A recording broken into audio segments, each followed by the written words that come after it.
Olá, meu nome é Ícaro Queiroz, sou consultor educacional e no vídeo de hoje a gente vai falar sobre a questão das visitas em loco referente à infraestrutura. Dentro do processo ali de visitas em loco do Ministério da Educação, do INEP, a gente tem aquela famosa visita às instalações da IES, né? Então é uma visita onde os avaliadores eles conhecem toda a estrutura ali da faculdade. Antigamente essa visita ela era presencial e agora passou a ser virtual. Mas de que forma que ela acontece? Qual que é o processo que acontece ali naquela visita? No vídeo de hoje a gente vai falar exatamente disso. Então não deixe de se inscrever no canal, curta esse vídeo e passe para o máximo de amigos que você puder interessado aí no nosso conteúdo.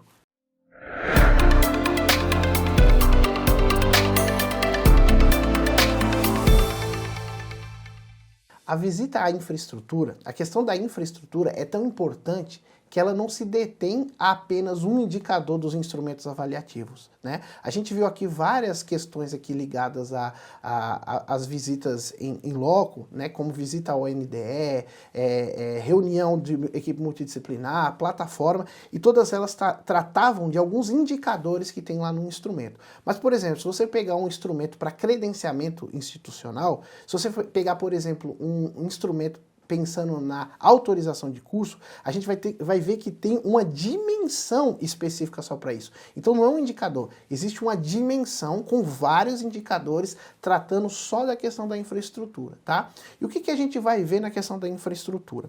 Os avaliadores do MEC, eles vão fazer aquela volta na instituição, né? Aquela visita guiada à instituição. Então eles vão desde a porta de entrada da instituição, né, até as salas de aulas, laboratórios, laboratório de informática, biblioteca, pátio, passar por toda a infraestrutura da faculdade para ela ver se a faculdade está ou não adequada para receber aquele curso ou para receber um processo de credenciamento.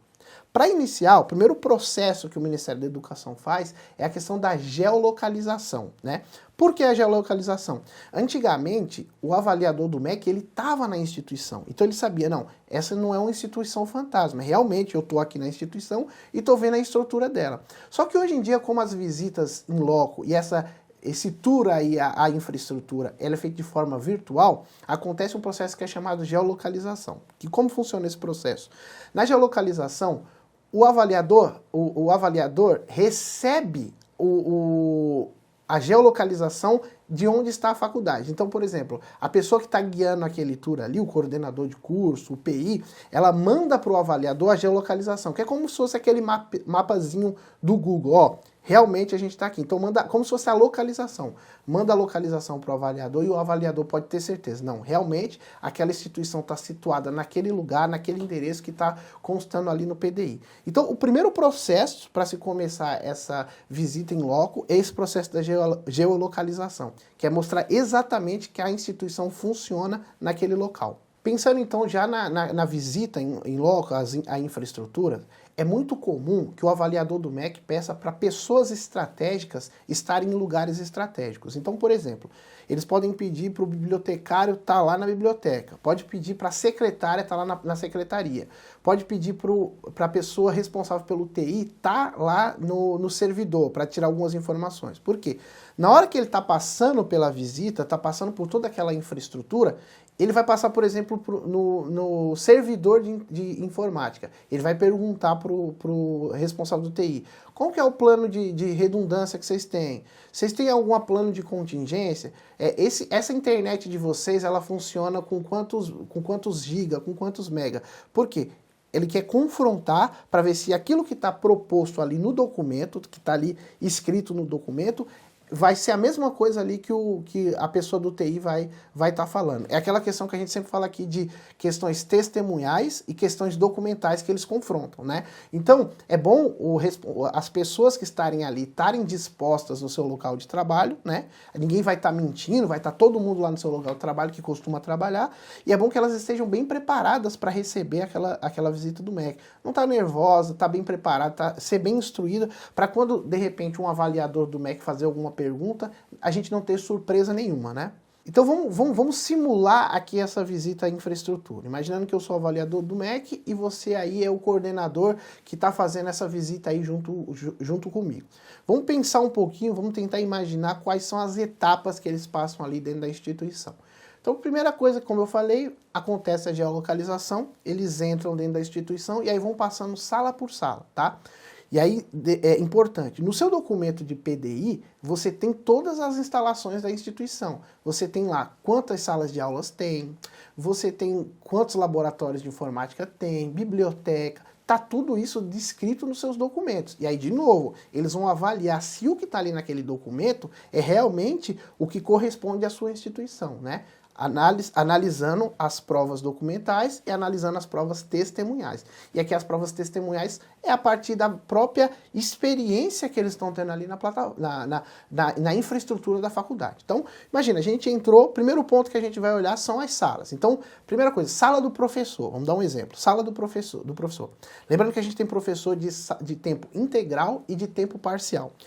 Então, na sala dos professores, a gente tem que ter uma infraestrutura onde eles consigam se reunir. Então, você tem uma mesa de reunião, onde os professores se reúnem para discutir questões ali ligadas à questão pedagógica da instituição. Você tem que ter parte de atendimento, onde o professor pode atender um aluno, né? Você tem que ter lugares onde o professor consiga estudar, né? Então, o professor quer ir à instituição para montar o plano de aula dele, para montar a aula dele, ele tem que ter essa infraestrutura, né? O professor pode ter também nessa sala disponível para ele uma sala de descanso, é muito importante, até consta nos instrumentos isso, uma sala de descanso com uma poltrona, uma televisão, um cafezinho ali para o professor dar uma relaxada, né? Que a gente sabe que a maioria dos professores trabalha em várias instituições, sai de uma instituição correndo, vai para outra, então ele tem que ter esse ambiente onde ele consiga sentar, dar uma descansada e aliviar a cabeça dele. Então, uma das salas que a gente pode citar são essas, é a sala dos professores. Além da sala dos professores, a gente tem também a sala do coordenador, né? Então,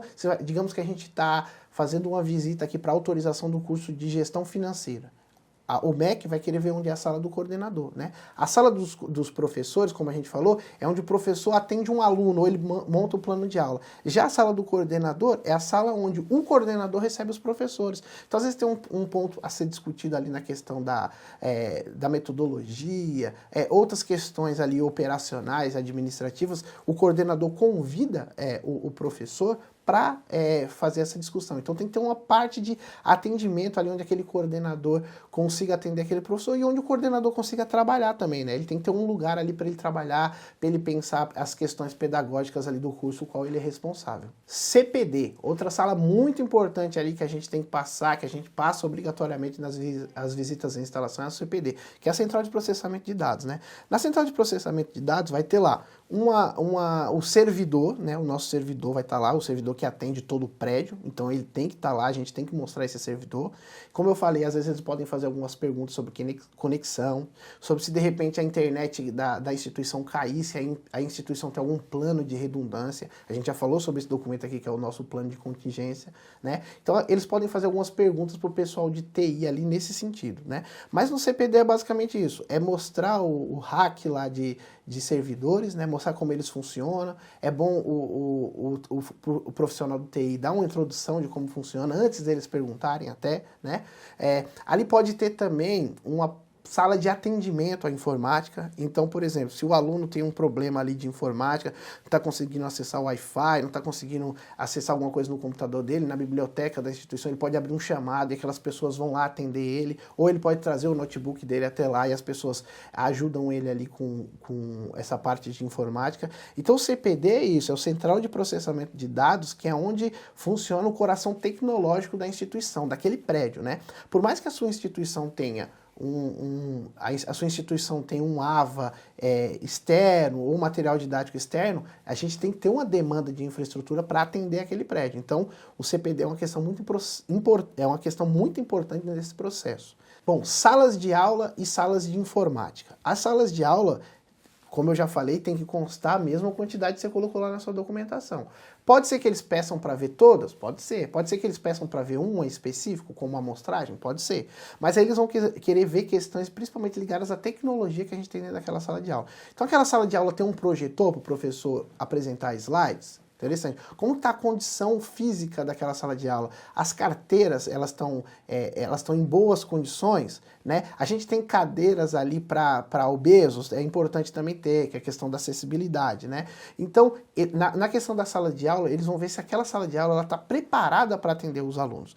Mesmo quando a gente tem uma visita EAD, a gente tem que mostrar as salas de aulas também, porque às vezes alguns alunos vão lá para tirar dúvida, às vezes os alunos vão lá para assistir uma aula ao vivo ali de algum conteúdo específico, uma aula especial. Então, as salas de aulas também são importantes dentro desse processo aí da visita em loco. Elas têm que estar bem preparadas para receber aqueles alunos.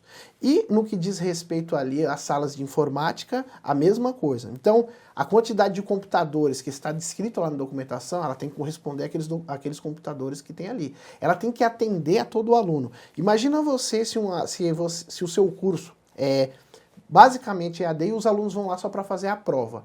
Então, digamos que você tenha 5.000 alunos. Como que você vai fazer a infraestrutura ali para que aqueles alunos tenham aula dentro daquela instituição, façam a prova naquela instituição? Então, você tem que criar uma organização onde você tenha a semana de prova, por exemplo, cada prova ali demora 1 hora e você tem, digamos, 50 vagas, né? Em 10 horas ali você já atendeu 500 alunos. Então, é um processo que tem que estar muito bem detalhado na documentação, mas é muito possível de acontecer e é muito fácil de sanar esse problema organizando. Então, a questão do laboratório de informática também é muito importante. Tem que ver se o aluno tem ferramentas de acessibilidade. Então, hoje a gente tem como NVDA e outras ferramentas que a gente pode colocar no computador para melhorar a acessibilidade. A gente tem teclado em braille, a gente tem aqueles teclados de colmeia, né? Então, várias ferramentas de acessibilidade que a gente tem que ter ali no nosso laboratório de informática. A conexão daquele laboratório de informática tem que ser boa também. É muito comum nas visitas em loco um dos avaliadores falar: liga um computador para mim, testa aquilo, deixa eu ver a licença do Windows, por exemplo, ou a licença lá do seu sistema operacional, né? Então, eles pedem isso, eles pedem para fazer um teste ali, e eles não vão pedir para você, às vezes, ir no específico, não. Eles vão falar: ó, testa o computador número 10 para mim. Então, já aconteceu isso comigo em algumas visitas em loco, e é bom a gente estar preparado para essas questões.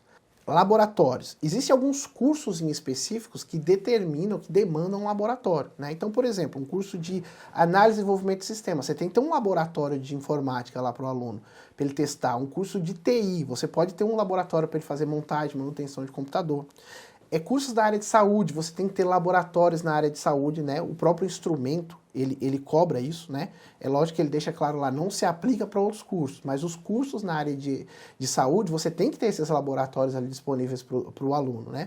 Outro laboratório interessante também, outra instância que é importante, é para o curso de Direito, que tem ali o núcleo de práticas jurídicas, né? Então, o MEC exige que você tenha um núcleo de prática jurídica, que é como se fosse um teste ali para os futuros advogados fazerem atendimentos para a comunidade, né, que isso beneficia tanto o estudante, né, que ele vai estar testando ali, colocando na prática o que ele aprendeu, quanto a comunidade em geral, porque vai ter alguns problemas ali resolvidos por aquele núcleo de práticas jurídicas.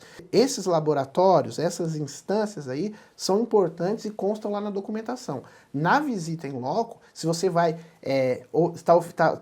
solicitou a visita em loco para um curso de Direito, você tem que ter o seu núcleo de prática jurídica. Se você solicitou para um curso de Biomedicina, você tem que ter o seu laboratório ali na área de saúde, tá? Então, é verificar certinho onde se encaixa ali o seu curso e na visita às instalações da infraestrutura, esses laboratórios e essas instâncias têm que ser mostradas. A área de convivência, né? A instituição ali tem que estar dotada de uma área de convivência, onde os alunos trocam, onde os alunos se alimentam, né? Às vezes o aluno chega ali à noite, vem direto do trabalho para a faculdade, ele tem que ter um lugar com a cantina para ele se alimentar, para ele tomar uma água e para conversar mesmo, para dar aquela esparecida. Então tem que ter um ambiente ali, né, de convivência, onde os alunos possam conversar, possam se distrair e naquele momento ali de intervalo eles possam interagir. Então um dos pontos que tem ali na visita às instalações é essa questão da área de convivência, muito importante, tá? Pensando um pouquinho então agora em grupos específicos de sala, algumas salas que é muito importante conter, né? se você tiver essas salas bem preparadas, bem ajustadas, vai encher os olhos ali do MEC, que é, por exemplo, uma sala do NAP, né, que é o Núcleo de Apoio Psicopedagógico. Você deixar claro que você tem uma sala para você atender seu aluno ali, né? Naquele momento ali que o aluno está precisando de um atendimento psicopedagógico, você tem aquela sala para atender o aluno, uma sala individual. Outra sala é a sala de CPA, né? A gente já falou aqui no canal sobre a CPA, o que é a CPA. Tem que ter uma sala para eles discutirem, né? Então a CPA ela pode ter aquelas instalações ao dispor dela para quando ela precisar se reunir, conversar e debater alguns pontos importantes ali para a instituição, ter aquela sala para ela. Sala do NDE também, que é o Núcleo Docente Estruturante. Então os professores que estão responsáveis por fazer os vários PPCs das instituições, ele tem que ter um local ali onde ele se reúne para debater isso daí, né? Equipe multidisciplinar também, que a gente já falou aqui, então eles têm que ter um ambiente também para eles conversarem, para eles elaborarem ali como que vai ser o plano de ação dele, como que vai ser ali a estrutura para os materiais didáticos. Então essas salinhas ali, essas salas, para cada um desses setores, ela é muito importante na visita do MEC. Se você tiver, deixar isso aí muito bem preparado, é muito fácil você conseguir a nota 5, né? Porque está tudo ali no documento, basta você seguir apenas. Outro ponto também que é muito importante é a questão da acessibilidade do prédio. Aqui a gente está falando agora de acessibilidade física, né? A gente já falou bastante aqui sobre acessibilidade virtual, mas vamos falar um pouco de acessibilidade física. O seu prédio, né, a sua instituição, ela vai receber alunos com deficiência, né? Então, você tem que ter rampas de acessibilidade para cadeirantes, você tem que ter, se o seu prédio tem 2 andares, você tem que ter elevador para o aluno conseguir chegar na sala de aula dele, você tem que ter aquele caminho lá, que é o caminho de acessibilidade, né? Mapa tátil, né, que a gente vai passando.